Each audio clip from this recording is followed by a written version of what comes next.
The anti-tank rifle was born during the late stages of the First World War when German troops faced the newest British invention, the tank. This armored vehicle was purpose-built to travel through the battlefield with its natural and artificial obstacles like shell holes and barbed wire, and to withstand small arms fire from infantry machine guns and rifles.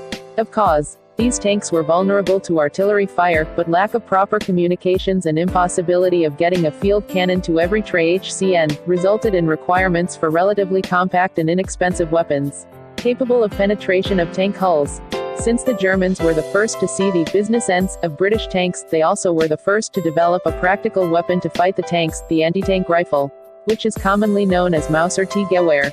This weapon basically was nothing more than conventional rifle, enlarged to fire specially designed 13mm ammunition, which was capable of penetrating typical armor of contemporary British tanks with thickness about 12mm .5, and then cause at least some damage to the crew or equipment. The T-Gewehr set the pattern for most weapons of this class. These generally included rifle-like layout combined with significant size, usually between 1.5 and 2 meters, sometimes longer, heavy weight and noticeable, if not punishing, recoil, generated by large caliber cartridge firing specially designed armor-piercing (AP) bullet. Usually, such projectiles were able to penetrate about 20 to 300 millimeters of steel armor at range of 100 meters, which was well enough to deal with most tanks of pre-World War II era. Typical calibers for anti-tank rifles ran between 12.7 and 15 millimeters, although there were two other schools of thoughts in anti-tank rifle development. The second school of thoughts favored rifle caliber bullets, fired at very high velocities. Use of relatively light bullets allowed to build lighter rifles with less punishing recoil. On the other hand, high velocities necessitated use of seriously overbore cartridges, which resulted in rapid bore erosion. The actual damage done to the tank by such small projectiles also led a lot to be desired. Rifles of this type found some favor among Polish and German military circles prior to and early in Second World War. Another third school favored bigger and heavier projectiles of caliber about 20 millimeters.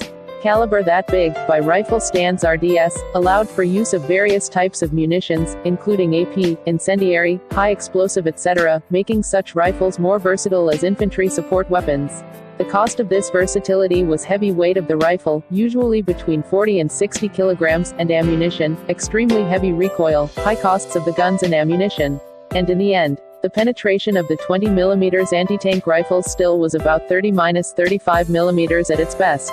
Considering the fact that by 1942 most tanks had armor thicker than that Soviet T-34 had armor 45/45 of a millimeter, by the 1942 most anti-tank rifles became ineffective against medium and heavy tanks of all sides of conflict. Still, many countries used available anti-tank rifles until the end of the war, against light armor, light tanks, armored cars and personnel carriers, pillboxes, light entrenchments etc. Many 20mm anti-tank rifles also were used as infantry support weapons, when firing he frag ammunition. Development of the shaped charged heat warheads and anti-tank grenade and rocket launchers, which became operational during the second half of Second World War, finally made anti-tank rifles obsolete.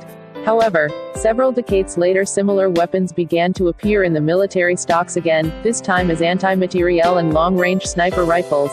In fact, earliest attempts in long-range sniping using large-caliber ammunition were made using old, Second World War-era anti-tank rifles fitted with optical sights.